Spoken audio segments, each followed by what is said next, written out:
Hey, good morning, Pete. How you doing? Mate, I'm really good, thanks. It's a beautiful winter's day out there and feeling good, feeling positive. So it's the way to be at the moment, I think. Excellent. Yeah, it is, isn't it? We have to really focus on like what we can control at the moment and just do the best we can under the circumstances. But mate, thanks for coming on the show. It's the first one of On the Fly. Super stoked. And I had an idea about this show for some time, and then when we caught up for that coffee, when they had to kick us out a few weeks back because we were talking too much, I thought you just make an amazing guest. So I'm super psyched to have you on, mate. And I think the listeners will get a lot learning a little bit about your journey, what you're doing at the moment, and some of your humorous stories, which definitely captured my heart, mate. That's for sure. We can talk about all sorts of things. I'm definitely one of those people that's into a whole lot of stuff, and I think you and I could talk for a very long time. But yeah, look, I'm super honoured to be here as well, mate, and to be your first guest on the Fly. I think it's a great thing to be doing, and you've got a big reach in the industry, and I think you're going to be able to put together some great interviews. But starting with me, I'm very happy you did that, and very happy to be a part of it. Yeah, sick, mate. So tell the people what you do. Mate, I'm a senior sales engineer by day at Watchguard Technology. So I'm a tech by trade, but I love the sales side of life. So the sales engineering is really a good space for me.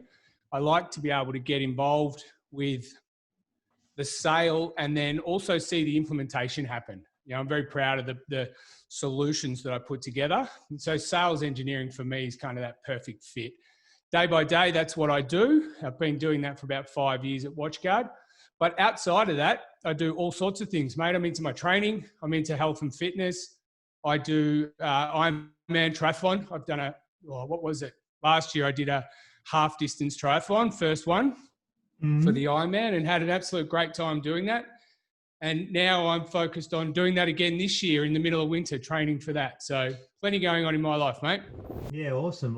So how did you even get into the Ironmans, the triathlons? What was the like the initial starting point? I remember years ago I did them when I was like in my early 30s, which is a long time ago, decade ago. And I remember it was about trying to have a target and aim for it and push for it and then do the work in between.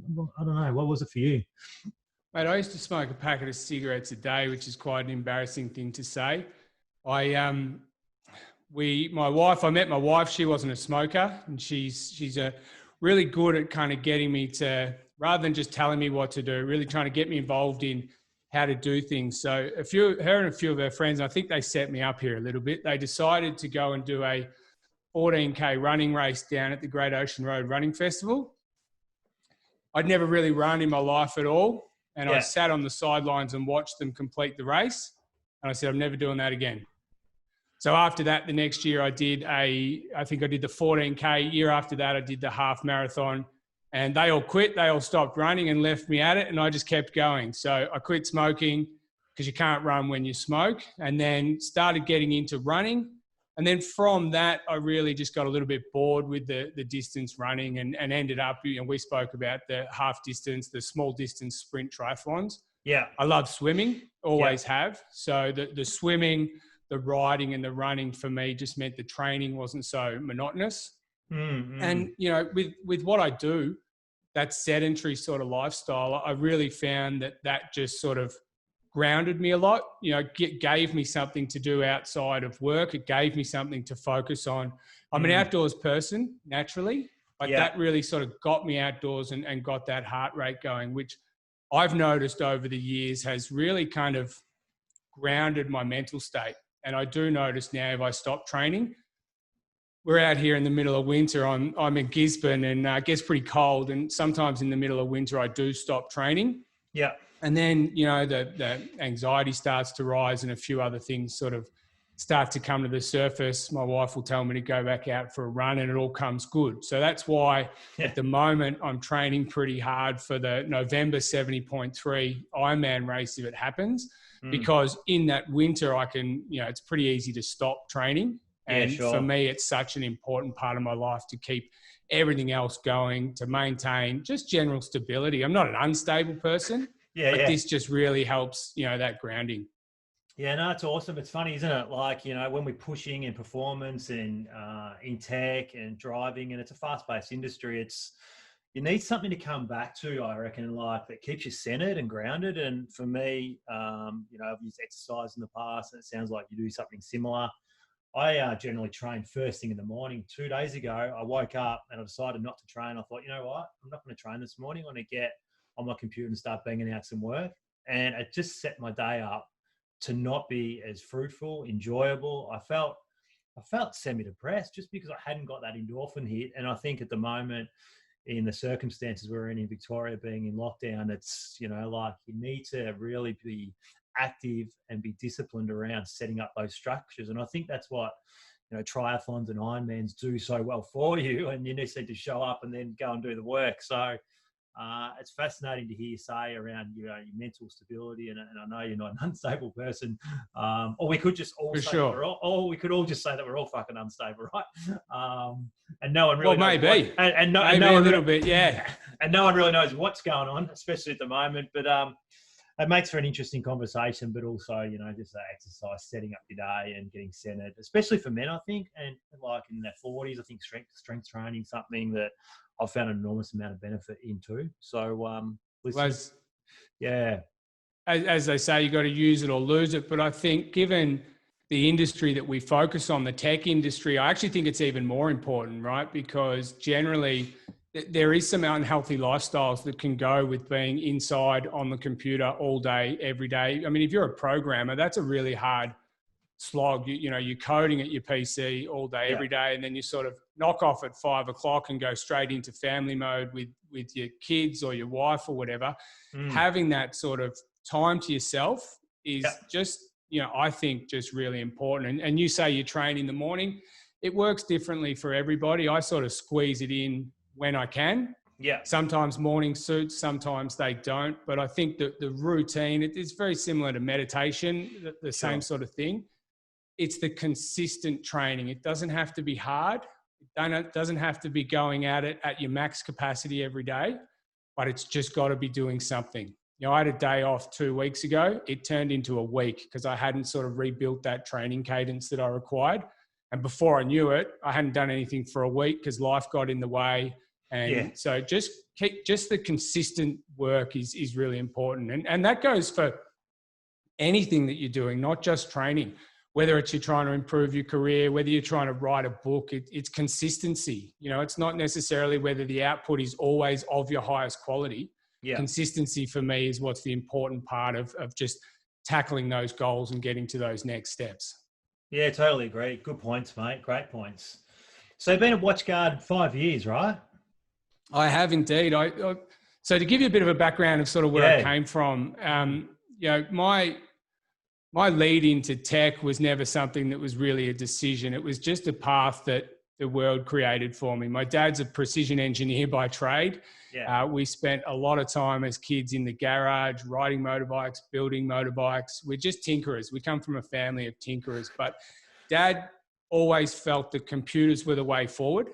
And he always made sure that I had something to play with. I remember we got our first 386. We got stuck in the basic editor for about 3 hours. We didn't know how to press the Alt button to get the menu and get out. So we've just always had access in my family to computers. But Dad was also always making sure that I wasn't playing games. He was always making sure that I was learning how to program or tinkering. And that just carried on into my life. So when I was 15, I started basically just fixing people's computers for pocket money. Yeah. From there, I sort of came straight out of school and started a business. Ran my business for about 8 years with my best friend. Now, they say you should never start a business with your best friend. Now, we closed the doors of that business because we realized we didn't know shit about business. Yeah. We paid all of our bills. I think we had about $350 left over, and we went to the pub and celebrated, and we're still best mates to this day. That's great. So I consider that business a roaring success, even though it's no longer in existence, to be honest. And then from there, I just decided I needed a little bit of, sort of business understanding. So I went and worked for someone else. I worked for an enterprise Telstra dealer for about 8 years. I like to sort of see my time out when I work for a company. I don't like to sort of move around too much. I like to sort of get involved, do what I'm there to do, and then move on once I'm done. So I did that for about 8 years. Yeah. And then this job at Watchguard came up, sales engineer, that's right up my alley. You know, I get that sales title, but I get to still get delivered brand new boxes to my desk to play around with. So you get to play. Exactly right. Continue that tinkering, right? New hot technology. Yeah. And here I am 5 years later, first guest on the fly. Yeah. Awesome. How's that? Who would have thought, right? Mate, who would have thought? Yeah, absolutely stoked. So it's, for me, the journey into tech was just one that, kept going. You and I actually went to the same school, we found out the other day. Funnily enough. And they were a great school. We had access to some really good technology there. And, my grades weren't good in the maths and, the sciences. Yeah. But any of the tech subjects I excelled at and did well. So for me, into tech, I was never going anywhere else. There you go. And so you've been in the industry for some time now. You're working for Watchguard. You're working in an APAC role. Who are you kind of working with at the moment? What's going on? Like there's been so much change. What kind of things are you seeing in business at the moment? What solutions are you putting forward? What are some of the challenges? Like what's going on out there? Like for the listeners who may be thinking about security and firewalls and other types of products like that. Share, Pete. You're an expert in your field. Let's add some value, right? Yeah, for sure. I mean, look, cybersecurity is an interesting place to be. I've really enjoyed moving into cybersecurity. One of the things I love about it is that every single business needs to consider it. I think one of the things that's going on at the moment, which is not necessarily a good thing for the industry, is a little bit of cybersecurity fatigue. You've got your government, you've got your managed service providers, you've got every single company, you've got Watchguard, you've got an explosion of cybersecurity vendors out there in the market. And I think some people are just getting a little bit sort of crowded in that message. But unfortunately, it's not a message that you get to just sort of put to the side. It's still a very important piece of the puzzle. Just like your people need an Office 365 account, they need cybersecurity spent on them. In my opinion, people are leaving a lot of the easy wins off the table. I mean, if we look at the government, sometimes people don't like government messaging, but they have a concept called the Essential 8, which is things like making sure you've got your backups, making sure you're doing your patch management, making sure you've got multi-factor authentication. And again, it comes into that sort of fatigue where people are like this. It's a bit overwhelming with all the things that I need to do to run my business, but also have a tight cybersecurity strategy. Yeah. So I think, in my opinion, companies need to sort of sit down and rather than just think they have to invest straight up on everything, put together a 3-year plan. Make sure you've got that plan in place that says, right, we've got three high priority things. Multi-factor authentication, in my opinion, is the number one cybersecurity win you can have for your people, because there's this misconception that people are hacking into networks, right? People don't really hack into networks a lot. Most of the time they walk straight through the door with a username and password, valid credentials. So you can tick 3 or 4 of them off and then just put a 3-year plan in place to say in 3 years' time, we've got to have all these doors closed.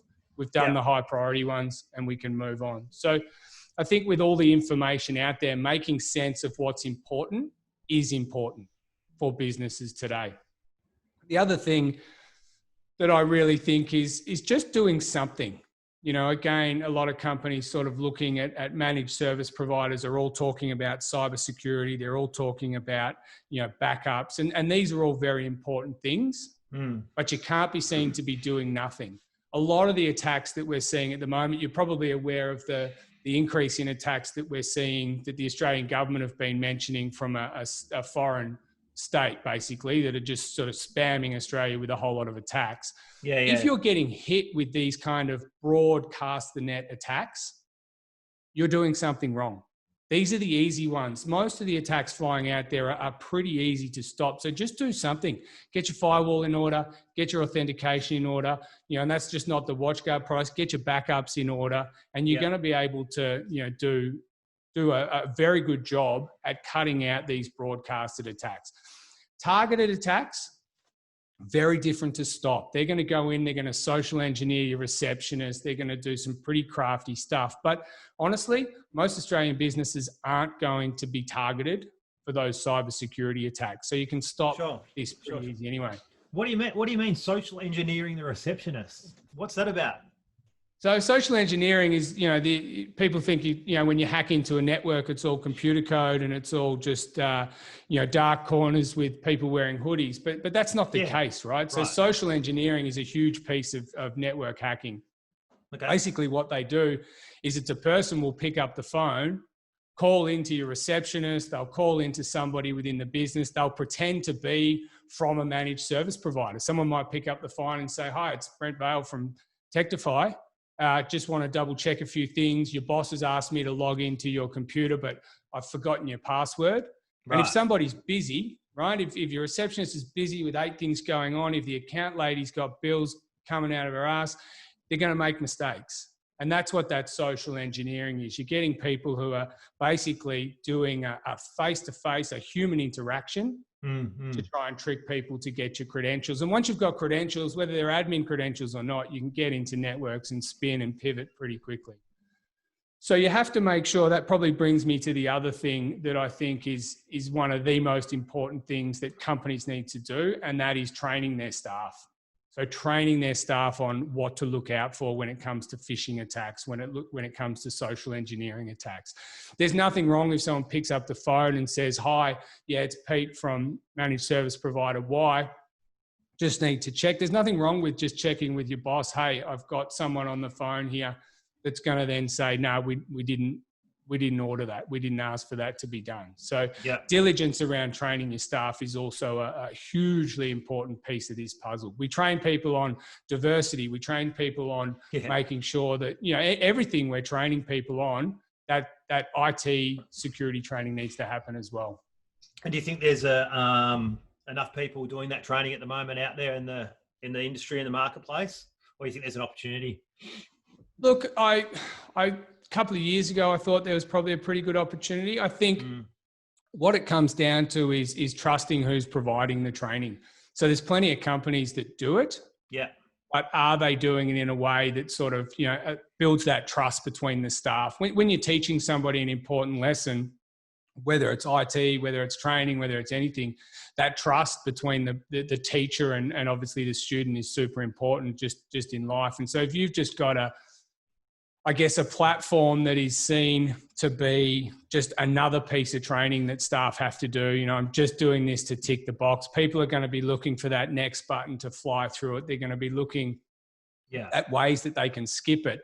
Whereas I think if there is kind of an opportunity for that more personal face-to-face training where you sort of get in a room, you really explain why this is important. And I think taking it also back to people's, personal lives as well. This is important not just in the corporate world. It's important with, my dad's Facebook account. It's important with, everything where these attacks start.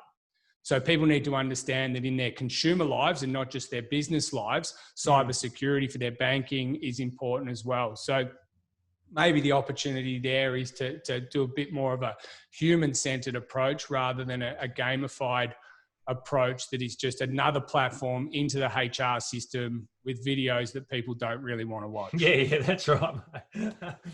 You tell them, Pete. You've absolutely nailed it though, right? It's so true. Well, I mean, we do know it. It's like there's also another thing that I find with training, and we find this as well with our own training here locally, that a lot of training is delivered with a US voice, right? So a lot of these training companies come out of the US. And I mean, I've experienced it myself here, listening to my wife watch training videos on her system here as we've been working together, and it doesn't resonate well. So you need that localized content. You need people to understand, hear the voice, hear the common voice for it to sink in my opinion. Yeah. And you've got a background in training too. You train all the partners up in terms of accreditations and training and certifications, that type of stuff? Absolutely. So a big part of my job is to train people, but I've always been a trainer. I'm a natural talker. I love to teach people, maybe the limited things I know or what I do know. I love to, make sure that people feel welcomed. And training is a huge part of not just cybersecurity, but IT as well. Sure. If I look at, if I had some advice to a junior tech, let's say Microsoft operating system, right? Microsoft Windows Server. You've got a Windows server that's got 1,000 features baked into it. Now, I'm not a server admin. I used to be. I'm not anymore. I know how to configure a server, and I could configure a server and sell you a solution. But I'd be configuring it the same way I configured it in 2003. And that's not something that you need to purchase from me. You need to purchase from me the configuration of a server that is built in 2020. That's right. Right. And I think this is really important for engineers and techs to understand that you are in an industry where ongoing training is super important. You know, if we take it back to, if you think about it from the professional coaching level of professional athletes, if you want to refer it to that, you've got the number one tennis players in the world all have coaches, constant training. And if you think about an IT tech, you can't just learn how to do something in 2003 and then do it the same way for the next 17 years. So if you're a junior tech, commit now to that lifelong lesson, that lifelong journey of sort of understanding the new concepts. And you're going to go a long way. You're going to be able to command a better wage. You're going to be able to command, you know, a better job position. If you are that tech that can say to your boss, walk into a company, maybe like Techtify, and say, guys, you know, we need to be doing it this way because the modern way and the modern security requirements and the modern system requirements is this way. And I see that a lot. I see a lot of systems that are built with old methodologies, you know, in mind. And look, I do it too in all of my labs. I'm not perfect by any means because it's not my job. But with training and what I do in that training, I really try and make sure that just because I'm tasked with training someone for the Watchguard product, that when they leave that course, they get a bit more than just knowing how to configure the Watchguard product. So understanding some basic low-level networking concepts and the like. So training's a huge part of life, but a massive part of the tech industry for sure. Yeah, I was going to say that, Pete. It's, you know, like so many people go about training for like sports they might play or any pursuits or passions they might have. And, you know, you talk about training and mentoring and coaching and like these things, and it's for all areas of life. And so many people, well, some people will go and invest time and energy into one area and get trained up or skilled up or mentored in that area, and yet they've got this whole area of their life as well that sits around that, and they kind of at times will ignore that because it might be a little bit more challenging, or there might be a number of different reasons they can't find a direct result or some sort of gratification from doing that. Because it's a long play. But you know, I think training and personal growth and keeping the loop of learning open forever. Lifelong learning. 100%. Learning, mate. Yeah, we spoke about that before they kicked us out of the cafe down in Chelsea. For sure. We could have stayed for a while. You know what it was? We just grabbed this window, right? We just literally grabbed this window. I was so stoked to be back on the road. You know, I was like, yes, I'm going to have some coffee. Mate. I can't wait. I was just like, this is awesome. And we got there a little bit late, and she kicked us out. I'm like, you can't do this to me. Because, you know, we went home, and I think the week later, Melbourne is obviously locked down again. So when we're back out, I think we should go and have that coffee, and mate, we'll do it a little bit earlier so that they can't do it. But for sure. I mean, for me, when it comes to, you know, training and coaching, I mean, I see a nutritionist.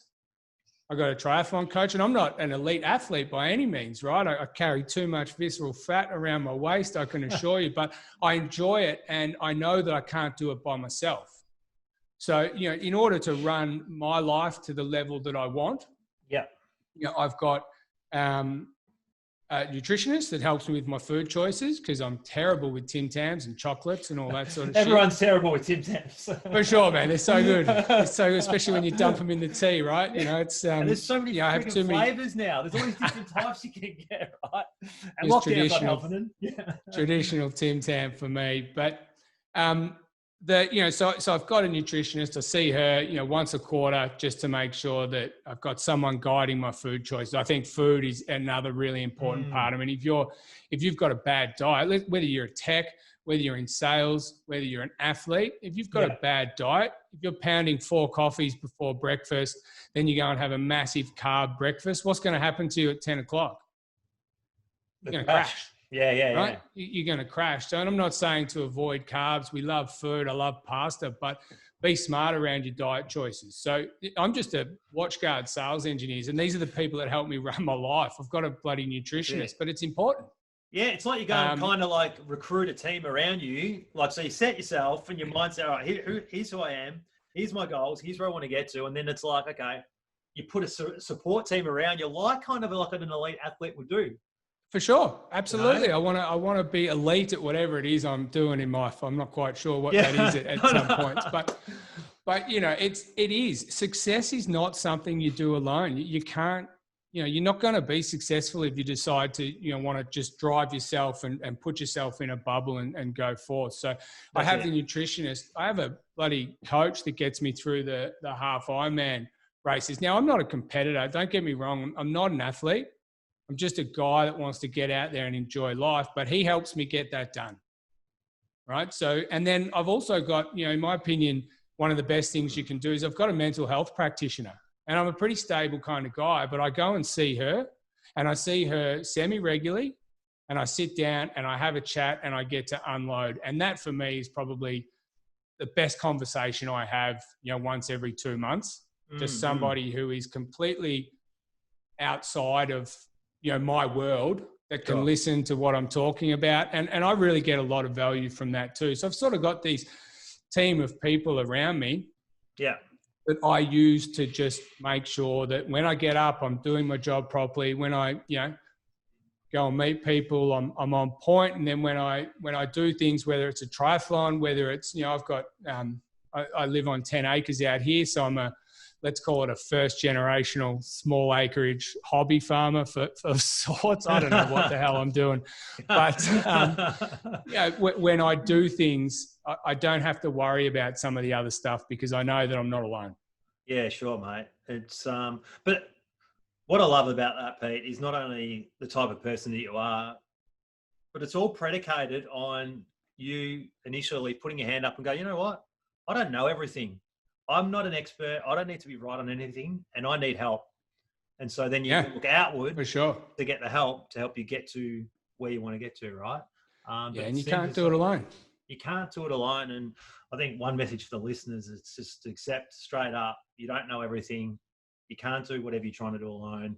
It's about we and not me, and getting the support and help you need. And I mean, I've invested a lot in my professional development around business, but I'd say I've also invested a lot in counselling and mentoring for personal relationships and my own identity over the years. As you know, I've had one wife so far and divorced, and I don't have any. I'm not set out to find another one straight away. That's for sure. But at the same time, just to know that you need support and get help when you need it, it's so important. And even more so at the moment with us living in really unfamiliar surroundings, circumstances, challenges. We don't have an end in sight, it seems. Our reason why could have been diminished somewhat because it's like, well, where are we kind of aiming at the moment? So even now more than ever, to seek support and help outside, I think, is a really wise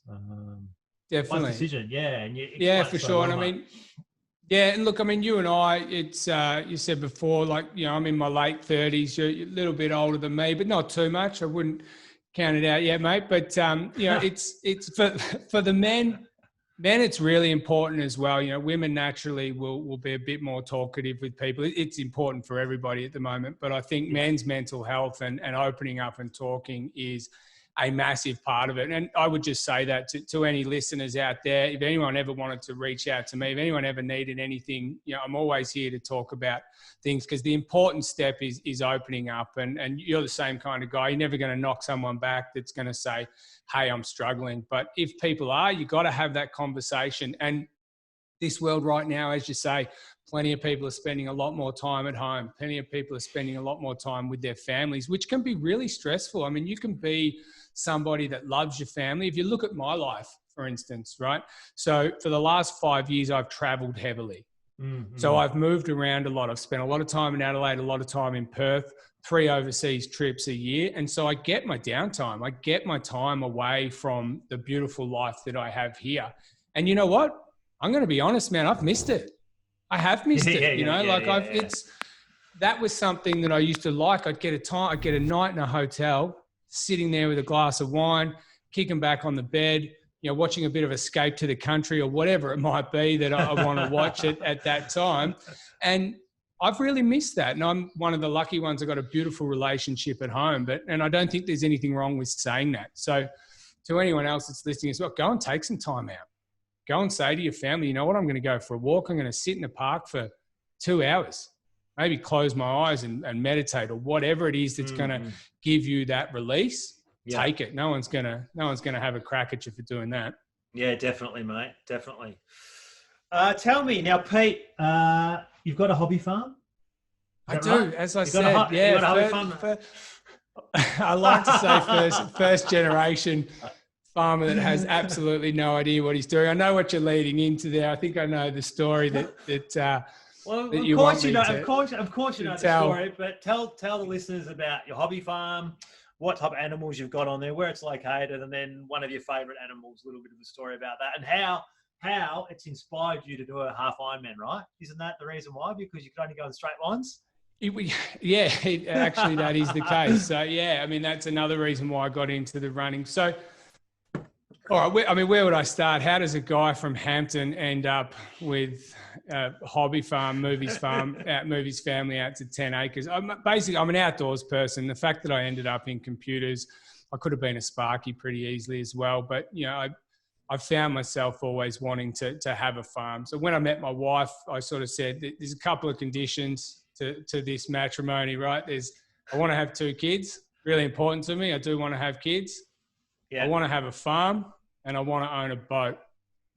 So the farm often comes for people when they're in their 60s, right? And I really didn't want to be the guy that sort of works hard his entire career, decides when he retires to buy a farm and then not have the energy to run the farm. So we looked around and we ended up with 25 acres in Heathcote.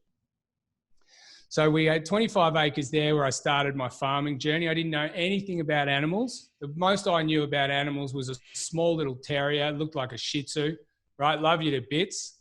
Yeah, farm animals aren't like that, mate.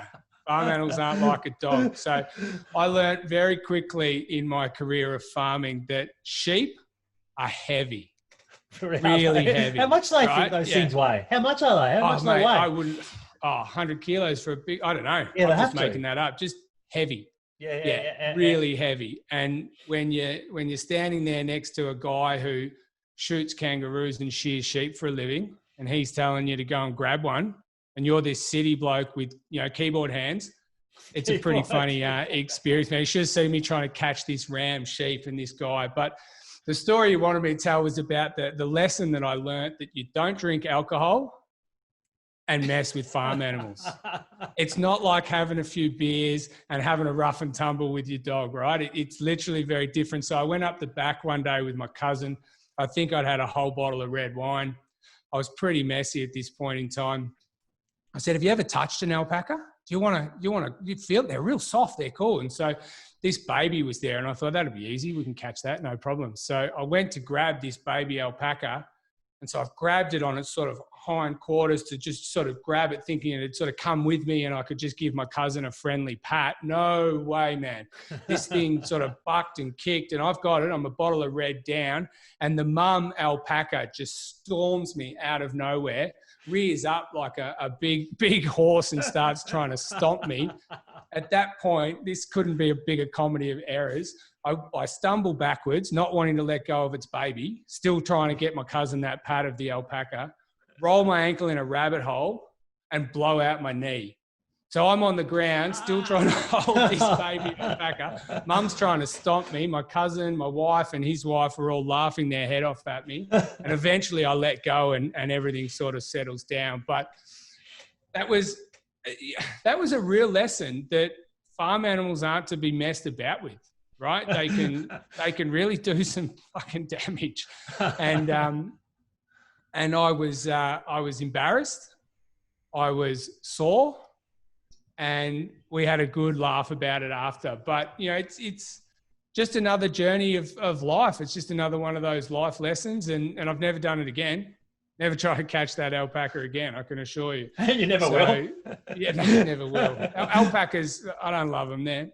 We've got a few horses being adjusted here at the property at the moment, and they're honestly the most beautiful animals you'll come across. So, yeah, so I am a farmer of sorts. I mean, I have a plan to be a regenerative farmer, small acreage regenerative farmer. I figure the best thing I can do for the world is learn how to regenerate it. And so that's a really important part of my journey. I've got my tech life. I keep fit, but then another thing and another passion is really around making sure that, I leave the world in a better place, and I know how to teach people how to do that. So I've got my 10 acres out here. The land out here is pretty terrible. It's full of weeds. Got my few alpacas, but over time, I really want to turn this into a place where people can come and see that transformation. And, I think all of us need to be looking at how we can make the world a better place. You've got young kids. I've got young kids. And, we've all had kids. Now we need to focus on how we're going to make sure that they have the same world to grow up in that we did. Awesome, mate. Awesome. But you're an incredible guy. I've absolutely loved having you on the show. I could talk to you we could talk for 2 hours, right? We could, absolutely. And then no one would listen because, no one's spending as much time in their cars or in airports as well. So awesome, mate. Well, thanks for coming on the show. Just before you go, last little bit, what's your little plan in the next little bit with Watchguard, with yourself and coming out of COVID? What do you focus on, mate? Yeah, look, I'm really sort of focused on the sales side of my role. I think, we've got a big responsibility in the tech industry to enable the new workforce, right? And whether that's a cybersecurity strategy, whether that's looking at how people can procure the right kind of kit to ensure that they've got the right workforce at home. We've never seen a change to the work environment like we have right now.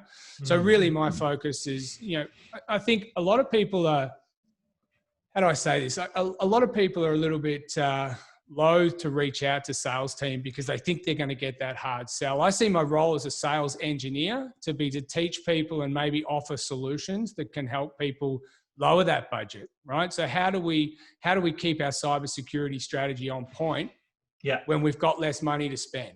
How do we keep our cybersecurity strategy on point when we've now got people scattered like rats all through the city, right? They're working at different locations. Yeah. And so, my focus is really going to be around changing tack a little bit, reaching out to people and just sort of offering that assistance.